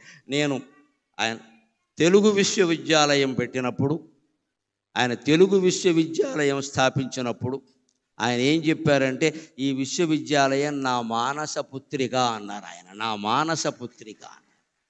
85లో స్థాపన చేశాక 87లో మొట్టమొదటిసారి ఎంఫిల్ బ్యాచ్కి ప్రవేశాలు కల్పించారు. రాష్ట్రం అంతా ఉన్న వాళ్ళందరూ ఎంఫిల్ ప్రవేశ పరీక్ష రాశారు. నేను అప్పటికే 84లో ఎంఏ ఉస్మానియా విశ్వవిద్యాలయం ద్వారా మామూలు ప్రైవేటుగా చదువుకుని నేను ఉత్తీర్ణుడిని అయ్యాను. ఎంఫిల్ ప్రవేశ పరీక్ష పెట్టగానే నేను పీహెచ్డీ చేస్తే యూనివర్సిటీ ఉద్యోగం ఏదో వస్తుందంటున్నారు, ఈ మామూలు ప్రైవేట్ స్కూల్లో మాస్టర్గా ఏం బతుకుతామని ఓ ప్రయత్నం చేశా. ఏం పెద్దగా ఏం తయారవలా, ఊరికే ఏదో అడుగుతారన్నారు. ఎవరు చెప్పిన వాళ్ళు కూడా ఎవరు లేరు, ప్రత్యేకించి ఏం అడుగుతారు. 4 ప్రశ్నలు ఉంటాయి, 4 100 అన్నారు ఆయన. మేము వెళ్ళాం, ఊరికే రైల్లో పడుకుని వెళ్ళాను స్లీపర్ కోచ్లో.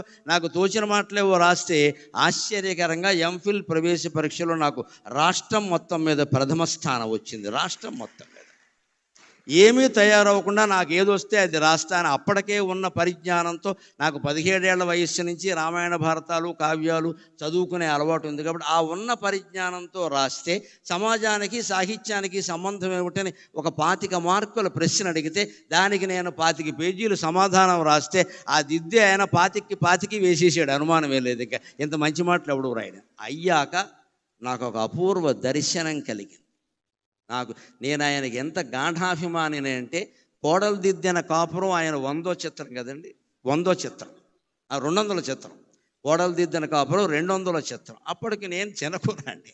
కానీ నాకు ఎంత పిచ్చి అంటే, మనం ఎన్టీఆర్ అంటే అభిమానం ఇలా ఉంటే అలాగా అని.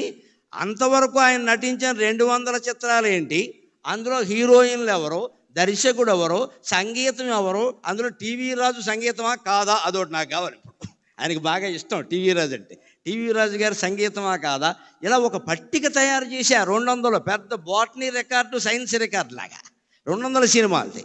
ఇంత చేసిన వాడిని ఎప్పుడైనా ఆయన దొరుకుతాడా, ఆయనకి చూపించి మీకోసం మీ అభిమానంతో నేనంత చేశాను అంటే ఆయన దర్శనం నాకు దొరకలేదు, కానీ అపూర్వంగా దొరికింది. నా ప్రతిభ ప్రదర్శింపబడ్డాక ఆయన పిలిచి నన్ను మెచ్చుకునే అవకాశం వచ్చిందండి. పిలిచి మెచ్చుకునే అవకాశం. ఎంఫిల్లో 87వ సంవత్సరంలో నేను సర్వప్రథమ స్థానం సాధించాక చేకూరు రామారావు గారిని ప్రొఫెసర్ ఉండేవారు అప్పుడు, మహానుభావుడు, ఇప్పుడు కీర్తిశేషుడు. ఆయన, ఏమయ్యా గరికపాటి, నీకు తెలియదు, చిన్న కొరాడవి, రాష్ట్రం మొత్తం మీద ఫస్ట్ ప్రైజ్ వచ్చిందయ్యా, తెలుగు విశ్వవిద్యాలయానికి మొదటి బ్యాచ్ మొదటి విద్యార్థి నువ్వే వినాయకుడివి అన్నాడు ఆయన. అని నీకు రామారావు గారిని చూడాలని ఉన్నారు, జీవితంలో అంతకంటే భాగ్యం ఉంటుందా అన్నాను.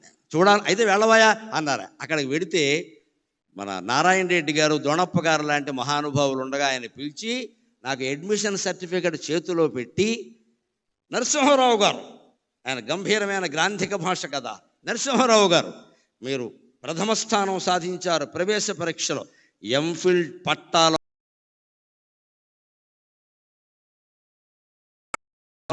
ఏడాది తిరగకుండా ఫలించింది. మళ్ళీ తెలుగు విశ్వవిద్యాలయంలో 3 బ్రాంచీలు, హైదరాబాద్, రాజమండ్రి, శ్రీశైలం ఉంటే 3ంట్లోనూ సర్వప్రథమ స్థానాన్ని ఈ జీవుడు సాధించగలిగాడు అంటే ఆ రాముడు దయ. ఈ జీవుడిగా రాముడు ఆశీర్వచనం పుష్కలంగా ఉంది. అంత కృతజ్ఞత నాకు ఉండబట్టే రావిపాటి సత్యనారాయణ గారు నాకు ఎన్టీఆర్ అభిమాన సంఘాల సమావేశం అంటే, నాకంటే మీరు ఎలా అభిమానం అవుతారండి, నేను మొదటే వస్తాను మీ దగ్గరికి అని చెప్పాను. నేను మొదటే వస్తానంటే మీరు పెట్టుకోండి అన్నా నేను. అంతటా ఆశీర్వచనం అలా ఫలించిందండి. మళ్ళీ ఆయనకి ఎంత జ్ఞాపక శక్తి అంటే, నారాయణ రెడ్డి గారు ఉండగా వేదిక మీద 89 సెప్టెంబర్ 6ని ఆయన ముఖ్యమంత్రిగా ఉండగా, నారాయణ రెడ్డి గారు వీసీగా ఉండగా, ఆయన పక్క నుండి నా మెడలో బంగారు పథకం వేస్తూ నరసింహారావు గారు, ఏడాదిన్నర క్రితం మీరు అన్నమాట నిలబెట్టుకున్నారు అన్నాడు ఆయన. ఏడాదిన్నర క్రితమే మీతో అన్నాను నేను, మీరు ప్రథమ స్థానం వస్తారని. ఆ ప్రకారం చేశారు, సంతోషం. అంతటి జ్ఞాపక శక్తి ఆ మహానుభావుడికి. ఆ రకంగా నేను అనేక రకాల ఆయన అభినందనలు కాదు, అనుగ్రహాన్ని పొందగలిగాను నిజం చెప్పాలి అంటే. అలాగ వైకుంఠపాళి మీద పాడినటువంటి పాట అంతేకాదు, కొన్ని కొంటె చిత్రాలు కూడా ఆయనకి నన్ను చాలా బాగా ఆకర్షించాయి. నాగేశ్వరరావు గారు ఉండగా నేను ఈ సభకి రావడానికి కారణం ఏమిటంటే, నాగేశ్వరరావు గారికి క్షమాపణ చెబుదామని వచ్చాను నేను అన్నాను. ఆయన కూడా ఆశ్చర్యపోయి చూశాడు. ఏమి నాకు చెప్పే క్షమాపణ అంటే, మేము మా రామారావు గారి మీద ప్రేమతో మీ పోస్టర్ల మీద పేడ వేసామండి, అందుకని చెప్పడానికి వచ్చాను. మా అభిమానాలు అలాగే ఉండేవి, అనుమానం. ఎందుకంటే మా కోపం ఏంటంటే, మా బాధ మాకు ఉంటుందండి. అభిమానం అంటే అభిమానమే, ఇంకా అక్కడ ధర్మాధర్మాలు ఉండవు అక్కడ. పైగా మా వయసు ఏంటి, ఏమన్నా 70 ఏళ్ళ, 20 ఏళ్ళు కూడా లేవు. మేము మా రామారావు గారు కృష్ణుడు వేశాడు. శ్రీకృష్ణ విజయం అని సినిమా ఎంఎస్ రెడ్డి గారు తీశాడు, కౌముది ఆర్ట్ పిక్చర్స్. రామారావు గారు కృష్ణుడు, మహోదరుడు అని విలన్ పాత్ర ఎస్వి రంగారావు వేశాడు. ఒక చిన్న నాట్యం కోసం ఎల్వి జయలక్ష్మిని పిలిపించారు, స్వర్గాన్ని నుంచి దించినట్టు. జయలలిత సత్యభామ వేసింది, దేవిక రుక్మిణీదేవి పాత్ర వేసింది, కాంతారావు గారు నారదుడు వేశాడు. ఇంత గొప్ప క్యాస్టింగ్ ఉండే సినిమా ఆడకుండా పోయింది. మరి మా కడుపు అంటదా? ఎందుకని? దసరా బుల్లోడు కారణంగా పోయింది. అప్పుడు దసరా బుల్లోడు వచ్చింది సంక్రాంతికి. దసరా బుల్లోడు కారణంగా మా సినిమా ఆడలేదు. అది నాగేశ్వరరావు గారు అయితే, నాగలోకపతి అయితే మా సినిమా ఆడలేదు. మా బాధ మాది. అందుకని మాకు ఎలా ఉండేదంటే, పేట చేసేవాళ్ళం అంతే. అందుకని నేను మొహమాటం లేకుండా తర్వాత ప్రవచనాలన్నీ మొదలుపెట్టాక తప్పు ఒప్పుకుంటే పాపం పోతుంది కదా, ఎందుకు వచ్చింది అని నాగేశ్వరరావు గారి సన్మాన సభలో నేను ఇది ఎందుకు వచ్చానంటే, మీకు క్షమాపణలు చెప్పడానికి వచ్చానండి. రామారావు గారి మీద అభిమానమే తప్పితే మీ మీద మాకేమి ద్వేషం లేదండి. మీరు మహానటులు, దానికే ఉంది. కానీ మా కోపంతో మేము చేసేవాడిని. నిజం చెప్పారు కదండి, ఇంకెందుకు ఉంటాయి పాపాలండి అన్నాడు ఆయన. పైగా అప్పుడు ఆయన చెప్పారు, మా అభిమానులు తక్కువ వాళ్ళు ఏం కాదండి, వీళ్ళిద్దరూ కొట్టుకు తెచ్చారు లోకంలో, మేమిద్దరమే దెబ్బలాడుకోలేదండి, మా అభిమానులు రకరకాలుగా ఉన్నారండి. ఎప్పుడు మహానటుల గురించి మనం ఏదో అనుకుంటాం, కానీ ఎన్టీఆర్, ఏఎన్ఆర్ ఎప్పుడు సూర్య చంద్రుల్లాగా తెలుగు సినీ ఆకాశంలో వెలుగుతూనే ఉంటారండి, వెలుగుతూనే ఉంటారు. సూర్య రశ్మి ఎంత అవసరమో చంద్రకాంతి అంతే అవసరం కదా. ఆ ఇద్దరు అలా వెలుగుతూనే ఉంటారండి. ఆయన సభలో ప్రత్యేకించి నేను ఈ విషయం చెప్పేసరికి ఆయన చాలా ఆనందించారు ప్రత్యేకంగా. ఇక ఇప్పుడు ఒక 10 నిమిషాల్లో ఆయన రాజకీయ జీవితాన్ని గురించి కూడా మాట్లాడతాను. నటుడు నాయకుడై ఆంధ్ర వట విటపము, నటుడు నాయకుడై ఆంధ్ర వట విటపము, ఊడలునంగ జగమెల్ల ఊగజేయ. నటుడు నాయకుడై ఆంధ్ర వట విటపము, ఊడలునంగ జగమెల్ల ఊగజేయ. విశ్వరూపము చూపిన విశ్వనటుడు, నటుడు నాయకుడై ఆంధ్ర వట విటపము, ఊడలునంగ జేయంగ, ఊడలునంగ జేయంగ, ఊడలునంగ జగమెల్ల ఊగజేయ. విశ్వరూపము చూపిన విశ్వనటుడు, తెలుగు వెలుగవు, తెలుగు వెలుగవుచు ఒక వెలుగు వెలిగి, తెలుగు వెలుగవుచు ఒక వెలుగు వెలిగినతని, తెలుగు వెలుగవుచు ఒక వెలుగు వెలిగినతడు. తెలుగుకే వెలుగుగా, ఒక వెలుగుగా మిగిలిన మహానుభావుడు నటుడు నాయకుడు అయ్యాడు. ఆ రోజు 83లో ఆయన రాజకీయ రంగ ప్రవేశం చేసి వెడుతుంటే ఒక సందర్భంలో నేను విన్నాను, నా కళ్ళతో చూడకపోయినా, ఈయనకి ఇంత దీక్ష ఉంటుందా అనుకున్నాను. అన్నం తినేవాడు కాదు, ఆ చైతన్య యాత్రలు అన్నం తినేవాడు కాదు, కానీ ఆరోగ్యం చెడగొట్టుకోలేదండి. రామారావు గారి నుంచి ఈ యువతరం నేర్చుకోవాలి. ఎప్పుడైనా సమయం లేకపోతే అన్నం తినకపోవచ్చు. ఇవాళ కూడా సాఫ్ట్వేర్ కుర్రాళ్ళు సమయానికి తినలేరు, కానీ తినవలసిందేమిటి? పిజ్జాలు తింటున్నారు, బర్గర్లు తింటున్నారు, అడ్డమైన గడ్డి తింటున్నారు, అన్నం తినడం మానేసి. రామారావు గారి నుంచి నేర్చుకోవాలి. అంత చైతన్య రథయాత్ర చేస్తూ మహానుభావుడు కుమారుడు హరికృష్ణ సారథ్యం చేస్తుంటే, వెళుతూ ఆయన దారిలో ఆగవలసి వస్తే భోజనము కుదరదు అనేవాడు. మరి ఏం కుదురుతుంది అంటే, కుంచెడు వేరుశెనగ గుళ్ళు పట్టుకురమ్మనేవాడు. కుంచెడు మళ్ళీ సరిపోవు ఇక్కడ, కొంచెం వేరుశెనగ గుళ్ళు, ఉడికించిన వేరుశెనగ గుళ్ళు పట్టుకొచ్చాక బెల్లం అది కేజీ ఉండాల్సిందే లెక్క. కుంచెడు వేరుశెనగ గుళ్ళు దగ్గర పెట్టుకుని ఉడికించినవి బెల్లం కేజీ దగ్గర పెట్టుకుని అరగంటలో నవిలేడే నేను చూశాను, అనుమానం వెళ్ళేది. అలా కాపాడుకున్నాడు ఆయన ఆరోగ్యాన్ని. ఇవాళ నేర్చుకోవాలి. ఇవాళ అన్నం తినే సమయానికి అడ్డమైన గడ్డి తింటారు, ఆ తర్వాత అన్నం మానేస్తున్నారు, కడుపులో మండిపోతుంది. ఏం తినాలి? పుష్టి కలిగించే ఆహారం తినాలి. ఉపవాసం చేస్తే కనీసం మజ్జిగ తాగాలి ఆ సమయానికి. ఉడికించిన వేరుశెనగ గుళ్ళు తినండి, బొంబాయి శనగలు తినండి, బఠానీలు తినండి, అవన్నీ మంచివమ్మా. అవి ఊరి పూర్వం తినే తేగలు తినండి. అంతెందుకు, ఈ కాలంలో బాగా వస్తాయి మొక్కజొన్న పొత్తులు తినండి, అన్నం అక్కర్లేదు, బోల్డ్ పుష్టి. ఇక్కడ కాల్చిన మొక్కజొన్న పొత్తులు తింటే అన్నం అక్కర్లేదు. ఎప్పుడైనా అన్నం తినని పరిస్థితి అటువంటివి తినాలి. కానీ ఆ బిస్కెట్లు, ఈ బిస్కెట్లు, ఈ చాక్లెట్లు, ఇవన్నీ తిని చాక్లెట్లు ఉంటే టాయిలెట్కి వెళ్తాం, ఉపయోగం ఏంటి ఇక్కడ? ఏం తినాలి? తినకు పరిస్థితులు ఉంటాయి. సినిమాల్లో ఉన్న వాళ్ళకి మరీ ఎక్కువగా ఉంటాయి, రాజకీయాల్లో ఉన్న వాళ్ళకి అన్నం తినే అవకాశం ఉండదండి. ఏం తినాలి? ఆరోగ్యం చెడిపోంది తినాలి. అందులో కూడా ఆయన క్రమశిక్షణ ఏమిటంటే, అలా ఉడికించిన వేరుశెనగ గుళ్ళు, బెల్లం లాంటి ఆహారం తినేవాడు తప్ప బయట ఏదో పట్టుకురమ్మని తినేవాడు కాదండి. నియమం అంటే నిష్ఠే, నియమం అంటే నియమమే, నిష్ఠ అంటే నిష్ఠమే. ఆయన నుంచి అది మనం నేర్చుకోవాలి. ఆ రకంగానే రాజకీయ జీవితాన్ని గడిపాడు. ఇంకొక మాట మనం చెప్పుకోవాలి. తెలుగుతనం, తెలుగు జాతి అంటే ఆయనకి ఎంత ఇష్టం అంటే ఆచరించి చూపించాడు. 89 నుంచి 94 వరకు ఆయన ప్రతిపక్షంలో ఉన్నారు. ప్రతిపక్ష నాయకుడుగా ఆయన పాత్ర ఆయన చేశాడు. నేను అసెంబ్లీకి రాను అని మాట్లాడలేదు, వచ్చాడు ఆయన ఖచ్చితంగా. స్పీకర్ గారు ఉండగా చెప్పుకోవలసిన మాట. ఆయన వచ్చాడు. అంత మహానటుడు, అంత మహానాయకుడు ఓడిపోయిన దశలో కూడా అసెంబ్లీకి వచ్చాడు. ఆయన కర్తవ్యం ఆయన నిర్వర్తించి ఇటువంటి వాళ్ళందరినీ నడిపించాడు ఆయన శుభ్రంగా. ఆ దశలో కూడా ఆయన మనోధైర్యాన్ని కోల్పోలేదండి. అంతేకాదు ఆత్మాభిమానాన్ని కోల్పోలేదు, ఆంధ్రాభిమానం కూడా కోల్పోలేదు. 91లో పివి నరసింహారావు గారు నంద్యాలలో పోటీ చేస్తే, తెలుగువాడు ప్రధానమంత్రి అవుతున్నాడు, మేము పోటీ పెట్టాం అన్నాడమ్మా, అన్నాడమ్మా, అన్నాడమ్మా, అన్నాడమ్మా, అన్నాడమ్మా. మరొక మొగాడు ఉన్నాడా? మరో మనిషి ఉన్నాడా?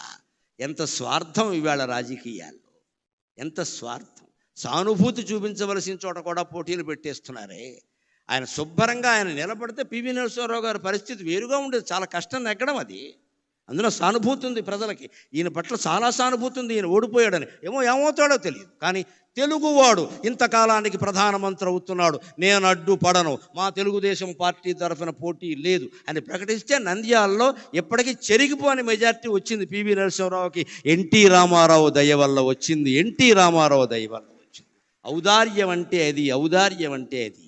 ఆయన సంచలనాలు చేశాడు, సరదాలు చేశాడు, సంచలనాలు చేశాడు, సరదాలు చేశాడు. రాజకీయాల్లో ఉండగా నిజంగా కార్టూనిస్టులందరికీ రోజు మ్యాటర్ దొరికింది అంటే ఎన్టీ రామారావు దయ్యనే. ఏదో ఓ చలోక్తి విసిరేవాడు, ఏదో పని చేసేవాడు, అందులో ఆవేశమో ఆవేదనో ఏదో ఉండేది. దాని మీద వీళ్ళు జోక్ వేసుకునేవాళ్ళు. ఆయన దగ్గరికి వెళ్ళి ఎవరైనా చూస్తే, పోన్లేవయా వేసుకొని ఈ విధానికి వాడు బతుకుతాడు, లేకపోతే వాడు కార్టూన్ ఎవడో చూస్తాడనేవాడు తప్ప కక్షలు తీర్చుకునే, మీడియా మీద కక్ష తీర్చుకునే ప్రయత్నం రామారావు చేయలేదండి ఎప్పుడు కూడా. దాన్ని చాలా తేలిగ్గా, చాలా ఎన్ని కార్టూన్లు రామారావు గారి మీద వచ్చిన వ్యంగ్యమైన కార్టూన్లు మరి ఏ నాయకుడి మీద రాలేదండి. ఈనాడు శ్రీధర స్వతంత్రించి ఎంత సరదాగా వేసేవాడు, అవన్నీ సరదాగానే తీసుకున్నాడు ఆయన. అంతేకాదు ఇంకొక మాట చెప్పుకుని మనం సెలవు తీసుకుందాం. ఒక ప్రాంతీయ పార్టీ నాయకుడై ఉండి ఆంధ్రప్రదేశ్ అనే ఒకే ఒక రాష్ట్రానికి కొంతకాలం మాత్రమే ముఖ్యమంత్రిగా ఉండి నేషనల్ ఫ్రంట్ ఏర్పాటు చేసి కన్యాకుమారి నుంచి కాశ్మీర్ వరకు భారతదేశాన్ని ఏకం చేసి ప్రతిపక్షాల కూటమిని ఏర్పాటు చేసిన మహానుభావుడైన, సామాన్యమైన విషయం కాదు నేషనల్ ఫ్రంట్. పైగా ఇప్పుడు ప్రతిపక్షాలు కలుపుతున్న వాళ్ళు కూడా సాధించలేని విజయం ఆయన సాధించారు. అయ్యన్న పాత్రుడు గారికి నాకంటే బాగా తెలుసు ఈ విషయాన్ని. బీజేపీ కమ్యూనిస్టులు ఎప్పుడైనా కలుస్తారండి? అసలు సాధ్యమేనా అది? ఎవరైనా కలుస్తారు కానీ బీజేపీ కమ్యూనిస్టులు కలుస్తారా? ఉప్పు నిప్పులా ఉంటారు కదా, అటువంటి వాళ్ళందరినీ దేశం నాశనం అవుతోంది, మీరు కలవాలి. ఇటు అద్వానీ వాజ్పేయిల్ని, అటు కమ్యూనిస్టు నాయకుల్ని ఒప్పించి వీపీ సింగ్ ప్రభుత్వానికి మద్దతు సేకరించిన మహానుభావుడైన నిజం చెప్పాలంటే. అంటే ఎక్కడ ఇటువంటిది ఎవరు చేయగలుగుతారండి? లోపల నాకు పదవీకాంక్ష లేదు అన్నవాడు చేయగలుగుతాడు, నాకే కావాలి అంటే 30 మంది ఎంపీలను పెట్టి కూడా ప్రధానమంత్రులు అయిన వాళ్ళు ఉన్నారు. మనకు అనవసరం ఇప్పుడు చెప్పుకోవడం. కానీ ఆయనకి ఎంపీలు ఉన్నా సరే కాదు, అదొక నేషనల్ పార్టీ, వాళ్ళు అవనేంటి, మనం సహకారం చేద్దాం దానికే ఉంది అని సహకరించిన మహానుభావుడు. చివరిగా మళ్ళీ పద్యంలోనే ఆయనకి నివాళి సమర్పించి నేను సెలవు తీసుకుంటాను.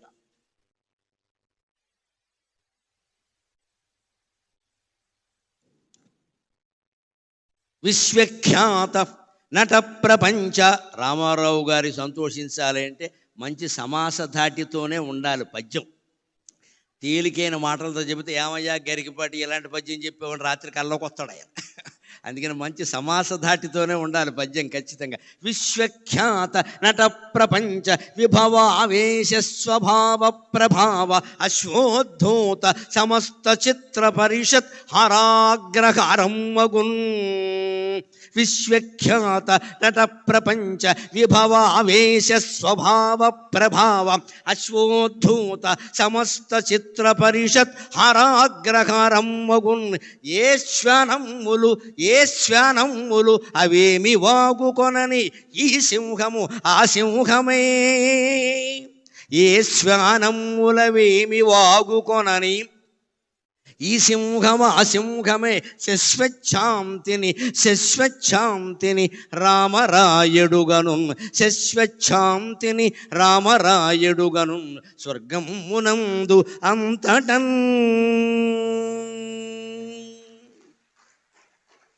ముగిస్తూ నేను ఆనందించే ఒక్క మాట ఏమిటంటే, 2021లో నా కాలికి గండపెండేరం వేస్తే బెంగళూరులో దాని మీద ఒక బిరుదం రాశారు.